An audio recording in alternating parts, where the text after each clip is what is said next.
Herkese merhaba arkadaşlar. Ben PT Kawai. Hepiniz hoş geldiniz. Bu videomuzda yeni gelecek olan güncelleme hakkında genel bilgilendirme vereceğiz. Normalde güncellemeler bir kere geliyordu. Bu ay ikinci güncelleme gelmiş olacak. Sence buna şaşırmalı mıyız Kaan?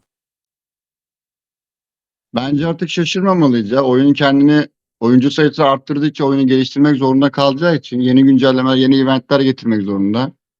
Daha da fazla güncelleme geleceğini düşünüyorum yakın zamanlarda yine. O zaman bunlar para kazanmaya falan başlamış büyük ihtimal. Ya geçen gün biri Discord'da dedi ya 195. krallık mı ne bir şey dedi yani server. 195'i geçeli çok oldu bu arada. Hatta dur. Yani ben en son 60'ta falan bıraktım kanka. Bir ay falan oldu.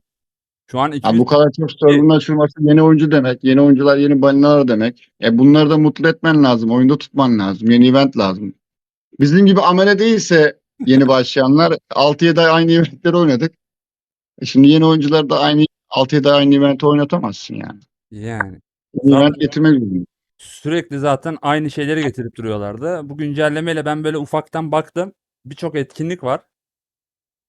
Yani bunlar söyledikleri etkinlikleri getirirlerse gerçekten haftalık boş bırakmazlar bizi. Öyle duruyor. Neyse, detaylı incelemeye geçmeden önce arkadaşlar kanala abone olup videoyu beğenirseniz sevinirim. Şimdi bu güncelleme 21.09.2023'te gelecek. Ulan direkt okudum kanka. Çok Direkt doğru. birinci Renkli Bahçe Partisi etkinliği diyor. 8 günlük bir etkinlik tufanı seni bekliyor. Hadi gelip eğlenceye katıl ve Manastır'da çocuklarla birlikte kutlama yap diyor. Bu ne tür bir etkinlik olabilir sence? Kanka 8 günlük böyle 100 görev falan olur, tamam mı?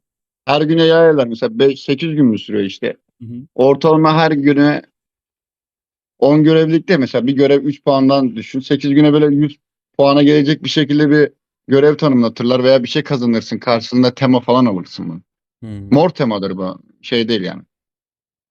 Şans Mesela yeni süvari geldi ya. Süvari okçu geldi. Hani mesela onların bu bizim tema ne? Büyücü teması mıydı bu? Kazandığımız. süvari. Süvari teması mı? Büyük ihtimal yeni gelecek piyadenin teması da olabilir. Piyade atağına işte +5. İşte süvari geldiği için süvarinin işte savunmasına -5 falan gelebilir Hmm. diye düşünüyorum. Ama mor temadır kanka yani. Alınır, yine alınır tabii. Şöyle bir tane daha etkinlik var. Şans topu makinesi. Etkinliğe katılarak şans parası kazan ve şans topu makinesinden bol miktarda ödül topla. 2. Büyük zirveler. Zorlu imtihanları geçerek zirveye ulaş ve yeni bir şehir teması kazan diyor. Şimdi bu efsanevi tema mı olur, destansı mı olur? Bu da destansı olur da şöyle bir şey kanka. Bu söylediklerinin hepsi İyi geceler. İyi geceler abi. ikinin içerisinde tanımlanmış gibi kanka. Hmm. Bunlar birbirle Aynen alakalı öyle. olabilir. Hı hı. Ben de Bunlar öyle ayrı. anladım. Reklam Partisi diyor ya. Toplam 6 sanırım şeyden oluşacak. Bölümden. Şu an sen onları tanıtıyorsun. Bu Ben öyle anladım yani. bir tane etkinlik mi acaba? Evet, bence bu Ben, altısı kanka sadece bir etkinlik. hayır, ben şöyle düşünüyorum. Bu Rock'ta da geliyor kanka. Şimdi bak, şimdi bir tane tema eventi geliyor, tamam mı? Bu tema eventinde işte belli bir stoklar yapıyorsun. İşte ya bir şeyler kazanıyorsun ve karşısında da ödül alıyorsun. Bir şeyler biriktirip tekrardan bunu kafayla işte kafa alabiliyorsun vesaire, işte tema alabiliyorsun. Buradaki o ne diyeyim ya, elmaları diyeyim, tamam mı? Elmaları toplamak için, daha hızlı toplamak için de farklı bir event getiriyor işte. Diğer eventte de işte şu diyelim 10K puanı yaparsan 30 elma daha kazanıyorsun. Oradaki kazandığın elmayla da yine şey yapabiliyorsun. Renkli temadaki ödül yerinden ödül alabiliyorsun. Bence bunlar birbiriyle alakalı bir şeylerdir. Bu ayrı ayrı event değil yani bu. Çok saçma olur oğlum. Yok yok. 8 tane event. Ayrı ayrı şöyle kanka. Şimdi diyor ya bak mesela bir Renkli Bahçe Partisi etkinliği. Bu altında devam eden 1, 2, 3, 4, 5, 6'ya kadar gidiyor ya ödül avı. Bence bu altısı Renkli Bahçe Partisi etkinliği altında olacak şeyler yani. 8 Çünkü 8 bir nokta koyup aynen sıralamış ya kanka. Bir nokta demiş bak 1, 2, 3, 4, 5, 6 diye sıralamış. Senin dediğin gibi öyle düşünüyorum ben de ama bu altısı sadece bu Renkli Bahçe Partisi ile alakalı olacak bence.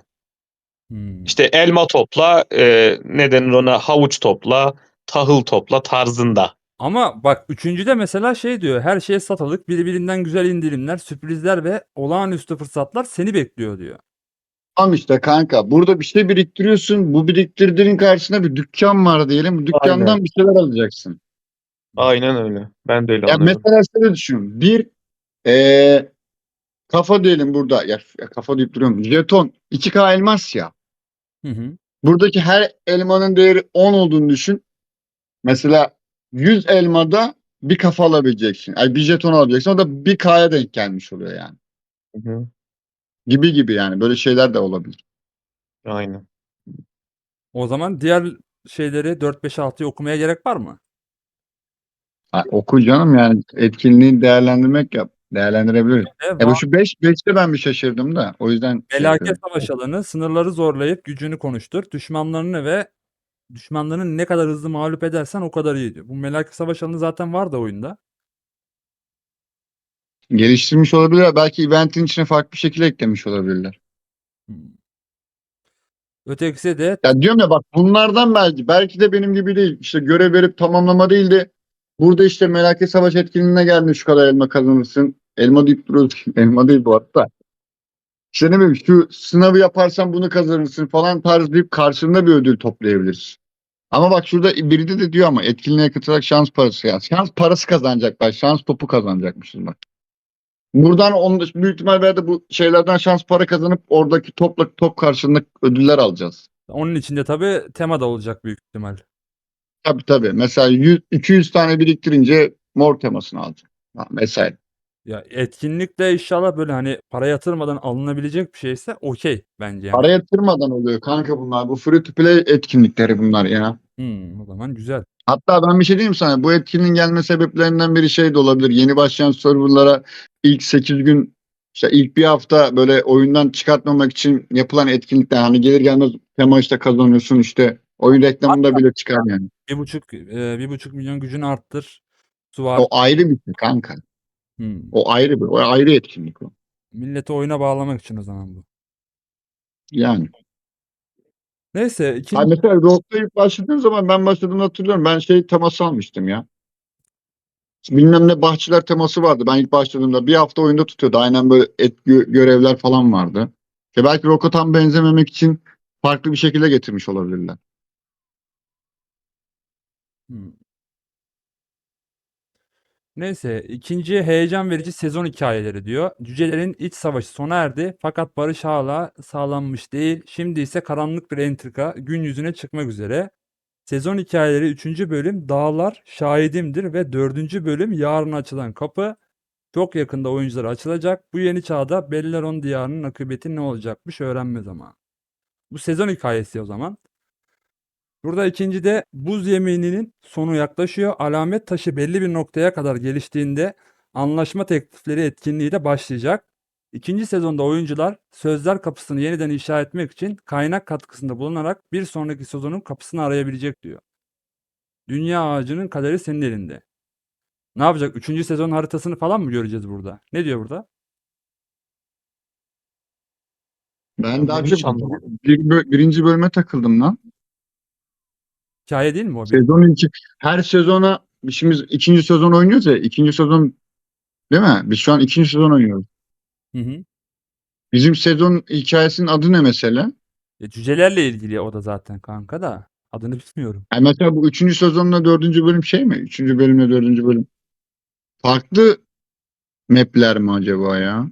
Kanka bu bahsettiği şey değil mi ya? Bu öyküler kısmında birinci bölüm, ikinci bölüm var yani. Aynen. Ya öyle mi? Ben çok Ben öyle anlayamadım. anladım. Çünkü öykülere baktığın zaman birinci bölüm ve ikinci bölüm var. Aynen. Üçüncü ve dördüncü bölümden bahsediyor şu an bize. Ha, ben daha önemli bir şey sandım. Geç bunu ya. Çok bir şey değilmiş. Ya bence ikincisi daha önemli gibi geldi bana. Şimdi sen bir bakalım bir daha.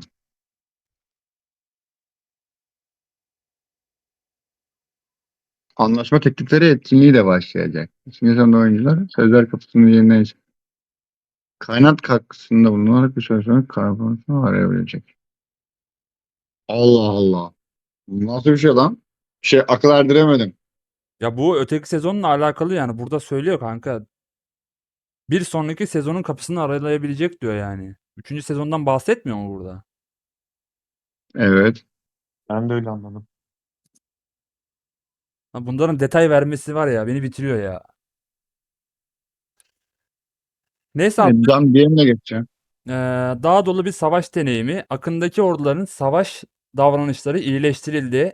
Akındaki ordular ilerlerken müdahaleye veya saldırıya uğrarsa menzildeki düşmanlara saldıracak ancak onlara takip etmeyecek. Bak bu bence 10 numara olmuş. Öyle Rov'da geçerli mi bu? neyde? Rov'da da Rov'da. orada da geçerlidir bence. Hepsinde geçerlidir. Bence bu güzel olmuş ya. Bence de. İyi olmuş yani.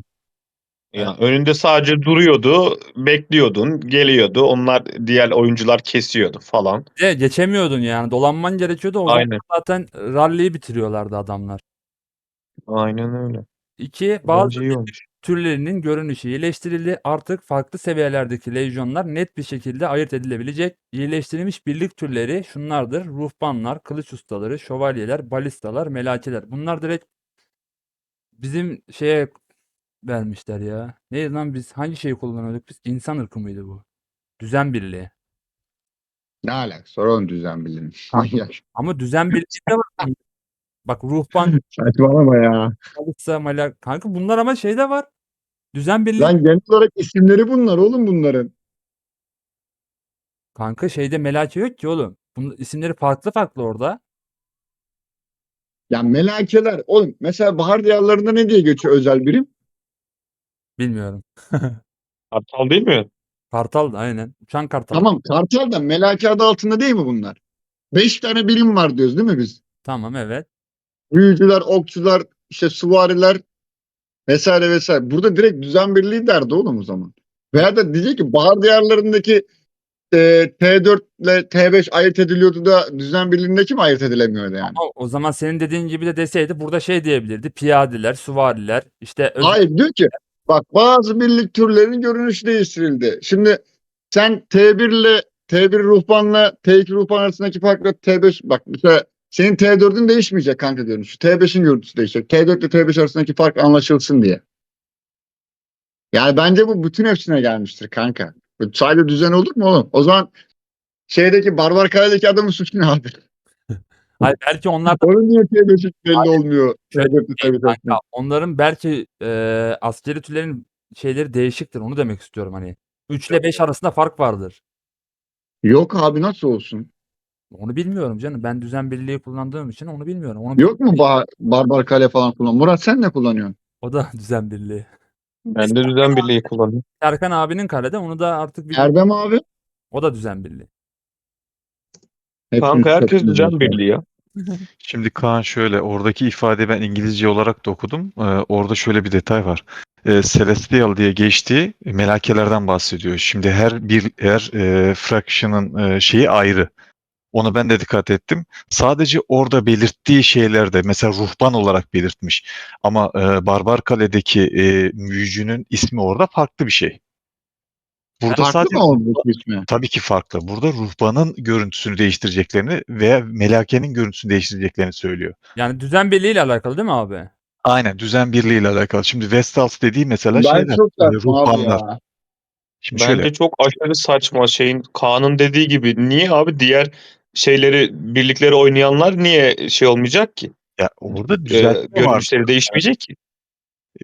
Buradaki ifade o. Şimdi İngilizceye alarak okuduğunuzda diyor zaten.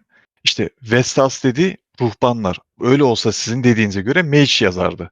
Ya da işte Swordsman sadece düzen birliğinde var. Celestial sadece düzen birliğinde var. Düzen birliğiyle ilgili bir geliştirme bu. Şimdi işte belki öteki fraksiyonlar da şeydir. Hani T5'in görünümü farklıdır, T4'ün farklıdır. Hani onu bilmediğimiz için diyorum Kaan. Erdem abi sen de mi düzen birliğiydin? Evet. Dön bakayım abi Barbar Kale'ye. Hemen Barbar Kale'de benim hesabım var. Hemen bakıyorum. Bekle. Bir bakar mısın abi? Dur T5 bakıyorum. yok ki ama onda. Benim de şeyde vardı Ay sanki tamam ya. T4 arasındaki farka baksın. Hayır, Kanka, bak, şöyle bir şey olmuş olabilir. Mesaj her fraksiyona özel gelmiş de olabilir. Onu bilmiyoruz. Hani belki de Yok ya abi o Barbar kadar geniş Değil. atamazlar abi. şimdi bak Celestial yazdığı kesinlikle Melake. Öyle olsa Kartallar hani Kartal'la ilgili bir ismi var ya şeyin Barbar Kale'de. Yani şeyin Ama özel abi bir melakeler olarak geçmiyor mu bu 5. birlik olarak? Hayır, Hayır, hayır, kanka, hayır. Melake sadece şeye ait işte. Düzen Hayır, hayır. Düzen birliğine ait. Ay şey olarak diyoruz ya biz. Mesela bir dakika bir şey diyeceğim. Hı hı. Okçu, büyücü, piyade, süvari, diğeri ne? Özel birlik. Özel birlik işte. Asiktir lan yeni aydınlan. Oğlum ben aydınlanıyorum şu an. İsmini Nasıl ya? Ben bunları özel tür değil de toplu melaki olarak düşünüyordum lan. Hayır, özel birlik. Okey abi benim botluğum. Tamam geç burayı. Burayı sil kanka burayı baştan çekelim kanka. Forest Eagles diye geçiyor. Mesela şeylerdeki bahar diyarlar şöyle 3 tane özel birlik var. Celestial, Wyvern Rider and Forest Eagle. Ee, şey Wyvern Rider'lar şeyler. Barbar sürücüleri. Şu bomba atanlar. Barbar Kaleninkiler. İşte e, ne demek? Orman kartalları da şeyler. Bahar diyarlar. Vardı yani aynen. Forest Aynen. Mesela Eagle. Barbar'da kanka baltacılar diye geçiyor. Tamam abi tamam ya şimdi bunu bir tek ben bilmiyormuşum gibi oldu. Evet bir tek ben bilmiyorum bu arada tamam. Tamam abi Sen- artık abartmayın tamam ya. Bizde öğrenmemek ayıp değil kardeşim. Dedi lan bilmemek değil. O söz işte. Arkadaşlar bu sizin gerçeğini bilen alta yorum yaz. Fuck. Devam ediyorum o zaman. Abi tamam. Ha. Canavar başlangıç bölgeleri güncellendi. 25 seviye canavarların kilidi açıldıktan sonra dünya haritasındaki tüm başlangıç bölgelerinde ortaya çıkacaklar diyor. Vay anasını nasıl akıl ettiler ya. Vay be. 5 sezon ağzımıza tövbe ya. 25'e ulaşmak için şey bekliyoruz anasını satayım. İyi bari en başta getirdiler. Aynen. Erken sezon etkinliği büyük uyanıştaki ateşkes etkisi değiştirildi. Diğer oyuncuların nasıl bir çeviri lan bu? Diğer oyuncuların lejyon ve binalarına saldırmadığı süre uzatıldı. Ayrıca artık ateşkes etkinken lejyonlar diğer lejyonlara müdahale edemez. Müdahale edemez dediği şey miydi? Hani önünde falan Kaldıramıyor. yok saldıramaz. Yok be. Direkt. Ha. Ya mesela Önünde durmayı falan da şey yapamaz ki. Sen zaten kırmızı yanamayacaksın çünkü ona. nasıl geçecek peki abi bu adam? Bayağı dümdüz yanından patır kütür geçip gidecek işte. Patır kütür. O ta ağzıma doğru takır tıkır patır kütür. 4 Bu refah arada saçma abi. bilmiyorum. Sen şimdi düşünsene. Bu sezonda 3 gün değil de 5 gün olduğunu düşün. Bayraklar böyle dip dibe gelmiş ama vuramıyorsun adamı. Saldıracaksın saldıramıyorsun adamı. Böyle bir şeydi mesela. Adamlar diyelim hani ana kale dikecek tamam mı? Köprünün orada diyelim. Bizimkiler mesela köprüye bütün adamları yığıyordu. Adamlar geçemiyordu. İnşaat. Aynen öyle. Hani bunu düzelttiler büyük ihtimal. Ya da şey olabilir mi kanka? Haritalara daha fazla adam atıp aynı bölgeye çok daha fazla insan gideceği için savaş daha kızışsın diye tam gelişmelerini bekliyor olabilirler mi? Bilmiyorum valla. Ya zaten abi Neyse. ikinci harita zaten çok küçük. Daha ne kadar adam atabilirler ki buraya? Hayır işte büyütecekler. Daha fazla adam atacaklar. Bilmiyorum valla. Neyse, savaş hayvanları oyuna eklendiğinden beri oyunculardan ileriye yönelik ve tutkulu çok sayıda geri bildirim aldık. Allah Allah. Buna istinaden Abi Ya sistemde bazı iyileştirmeler yaptık. Tabii neyse şimdi bir şey söyleyecektim de. Savaş hayvanı canlandırması iyileştirildi. Savaş hayvanları birkaç kez canlandırıldıktan sonra artık kesinlikle destansı veya efsanevi kalitede olacak. Bunun için gereken sayıda canlandırma sayfasında görülecek. Destansı veya efsanevi bir savaş hayvanı aldıktan sonra tekrar canlandırmak istediğinde hayvanlarını yanlışlıkla kaybetmemen için açılır bir pencereden seçimini onaylaman gerekecek. güzel olmuş bu ya Kanka kanka. güzel olmuş da yani nereden Geç geldi. Geç oldu. Geç geldi ya. yani aynen öyle. neyse buna çok sistemim var da benim. Daha 2 gün önce 120 tane harcayan ben. Geç geldi ama olsun kanka. 2. Değer mağazası iyileştirildi. Değer mağazasında her gün yeni bir canlandırma iksiri eşyası, her haftada yeni bir savaş hayvanı beceri kartı eklenecek. Alamet taşı ilerlemesi devam ettikçe günlük ve haftalık değer mağazasında çok daha değerli eşyalar ve daha nadir savaş hayvanı beceri kartları sunulacak. Bence kanka burası adaletsiz olmuş. Tamam güzel, kesinlikle güzel ama bence adaletsizlik olmuş. Şimdi hani burada Ne adam etsin. bak burada deseydi ki herkese aynı savaş hayvanı becerisi gelecek. Okeydim. Ama düşünsene sana iki seviye gelecek veya başka birisine. Bana gelecek 0 yıldız. Ne anladım o işte? Tamam bu hafta sana öyle geldi. Diğer hafta o adam öyle gidecek. Sana öyle gelecek abi. Ya gelmezse kanka? İlla ki bir yerde gelecek. Bilmiyorum, çok şey bulmadım ama güzel. Bence güzel kanka. Hiç yoktan iyidir kafasında olmak istemiyorum ama biliyorsunuz beceri kartları da şimdi düşürmek kolay değil yani. Ya bir de şöyle bir şey var. Eğer ki savaş varsa zaten değer mağazasından alabileceğimiz eşyalar sınırlı oluyor. Bu arada dediğin de doğru yani kanka. Adaletsizlik yaşatırlarsa sıkıntı. Yani. Şimdi bir de ama bunların fiyatları da önemli. Büyük ihtimal pahalı olur diye düşünüyorum ben. Pahalı olacak tabii. Şimdi 12K falan olacak hali yok ya. Yani büyük ihtimal pahalı olur. Çünkü oradaki jeton paralarına bakarak değer mağazasından kolay bir şekilde VS yaparak da alabiliyoruz mesela. Bu biraz pahalı olur. Neyse 3 Ama sanki bugün sen şey dedin ya, değerleri daha az veriyor dedin. aşırı derecede düşmüş. Ya gerçi biz T4 olduğumuz için de öyle olabilir ama yani Ne alakası var? Bundan önce T4 değil miydi? Yine T4'tü. evet, gerçi o da doğru. Ya bilmiyorum, her sezon geçtikçe bunlar değer kasma olayını biraz daha düşürüyorlar gibime geliyor benim. Nasıl olacak bilmiyorum. Neyse 3 kral ne ya? Kristal mağazası güncellendi. Kristal mağazasındaki satılık eşyalar güncellendi diyor. Kanka kristal mağazası ne bu arada? Biliyorsunuz mu? Kristal mağazası güncellendi diyor. Var olan bir şey güncellenir kanka. Şimdi bu ya olsa bizim haberimiz olmaz mıydı bundan? Ben anlamadım. Kristal mağazası sezon sonundaki ödülleri aldığın mağaza. Sınırlı ve yaygın olarak aldığın hani 10 tane heykel alıyorsun. Anahtar aldığın var ya. Ha, Mavi verdiği taşlarla alınan yere kristal mağazası. hemen bir check ediyorum abi. Buradan bahsediyor. Aynen kristal. Kardeşim her gün yeni bir bilgi ya. Ben bugün bir tane daha bilgi alırsam Discord'da bir hafta falan gelmem. Bilginiz olsun. Daha bilgi vermem. Vallahi bak, ben de bunu yeni öğrendim şahsen. Şu an öğrendim. Anlık olarak. Neyse ne demiş? Efsanevi kahraman jetonları hariç tüm eşyalar bol miktarda ve değerli 3 yıldızlı savaş hayvanı beceri kartlarına dönüştürüldü diyor. 3 yıldızlı bir de. Güzel. Oğlum Kristal mağazasının devamını okudun mu lan? Evet, kristal mağazasının devamı o işte. Kristal mağazasını 3 yıldızlı savaş hayvanı beceri kartına dönüştürülmüş. Şimdi VIP mi alacağız bunu mu alacağız şimdi kardeşim? Niye böyle şey yapıyorlar yani? bir de ayrıyetten Ben anlaşma kitabı alınmaz da bu varsa. evet ya, bir de şöyle bir şey var. Bak bu bizim kaçıncı sezonumuz hatırlamıyorum da tahmini böyle 3.5-4K 4K'yı görmedim de 3.5-3K arasında bir kristal şeyi topluyordum ben. O kadar vermiyordu ya kanka. O Şu civardaydı. an bir tık şey geldi sanki. 3K falandır. 2.5 ile 3K arası gelir ya. Sekmez. Neyse 4 diyor. Savaş hayvanı yetenek becerilerinin simgeleri iyileştirildi. Geç bunu.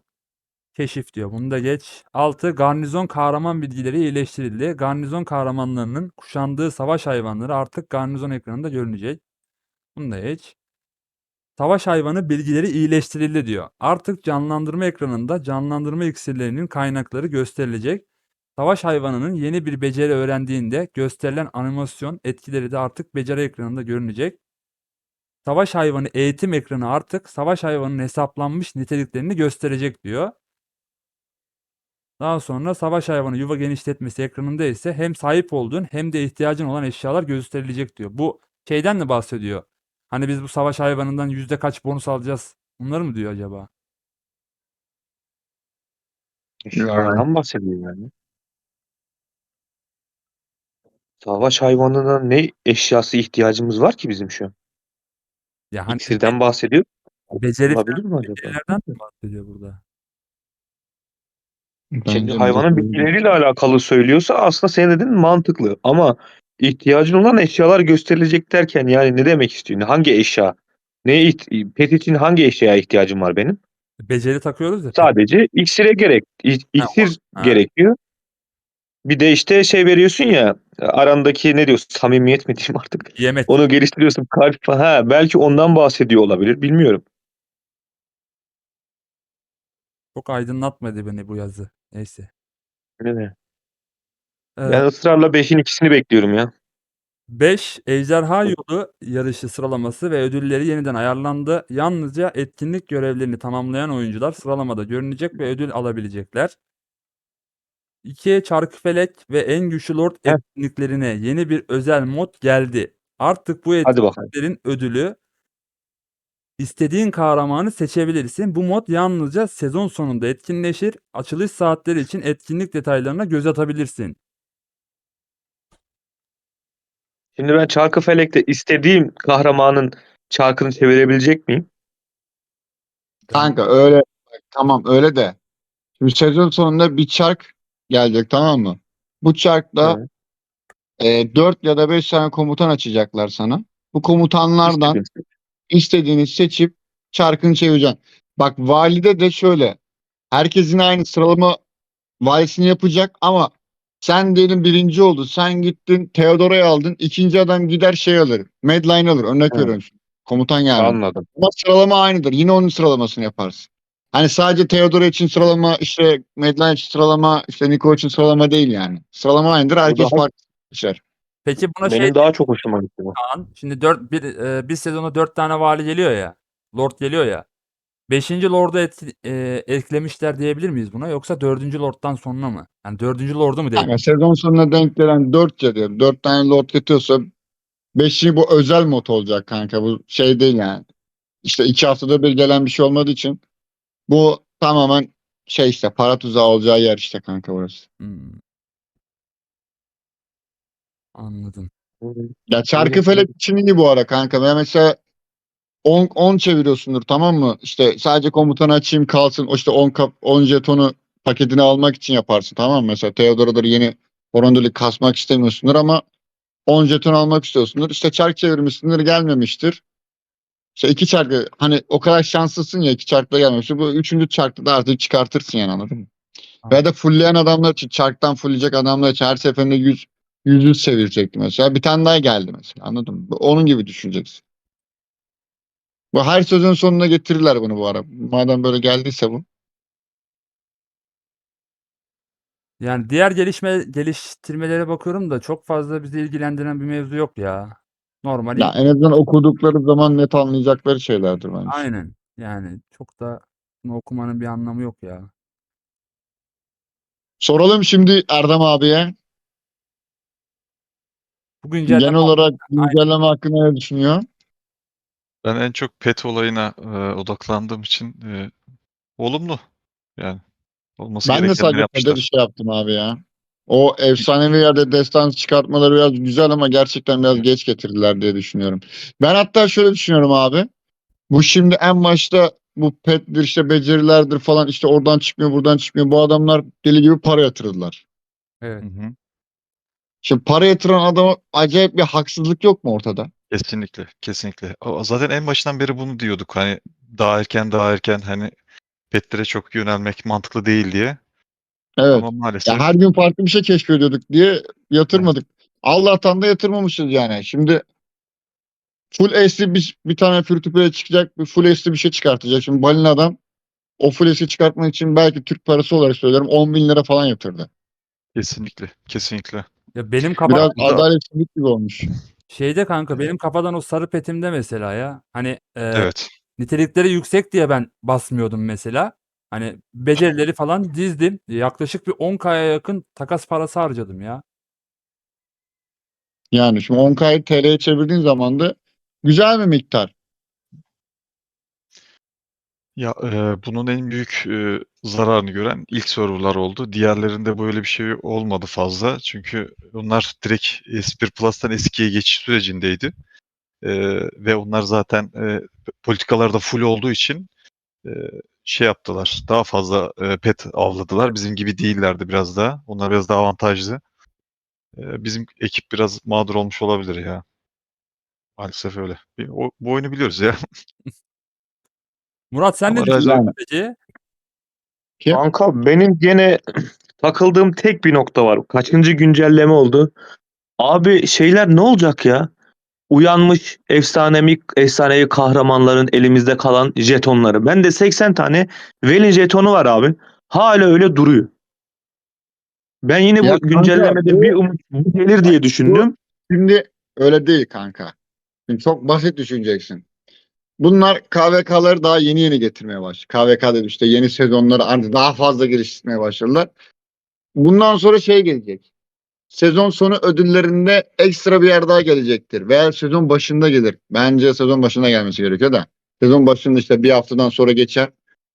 Der ki işte şu kadar elinize kalan işte mavileri, morları, işte sarıları karşılığında işte mesela örnek vereceğim, bunu birim olarak düşünme. 80 tane jeton atarsın. İşte kafa verirsin mesela Hı hı. belinize. Karşılığında 20 Hı hı. tane genel kafa alırız. Jeton. Hı hı. Kafa E, diyorum. Bunun gibi Kaan, bir şey Tamam oldu. ama onu Kaan bana daha önceden duyurması gerekmiyor mu abi? Çünkü ben elimde Yapacak olan zaten. mesela Eliana'nın şeylerini, heykellerini e, sürekli hurdadan dönüştürüp kendime oradan şey alıyorum abi. Altın anahtar arıyorum. Bana dese ki böyle gelecek sezon sonunda veya gelecek sezonun başında bunları dönüştürebilir, istediğin kahraman jetonunu alabilir demesi lazım ki ben dönüştürmeyeyim abi, bekleteyim sürekli. Mesela Rock'ta öyleydi. KVK Ya geldiği bunu zaman söyledim, ne anlamı kalıyor değiştirebiliyordum. oğlum o zaman? Oyun yeniliğine. Murat, Nasıl yani? orada araya girebilir miyim? Orada oyun şöyle yapacak. Rise of Kingdom'da da aynısı olmuştu. Ben hatırlıyorum. 2-2,5 senenin sonunda oldu o olay. Elinde kalan fazla efsanevi heykelleri yıldıza çeviriyorsun birebir. O yüzden şu anda bir mağduriyeti oluşmayacak. En fazla yıldız basmamış olacaksın. Hani o efsanevi evrensel kafaya dönüşmeyecek.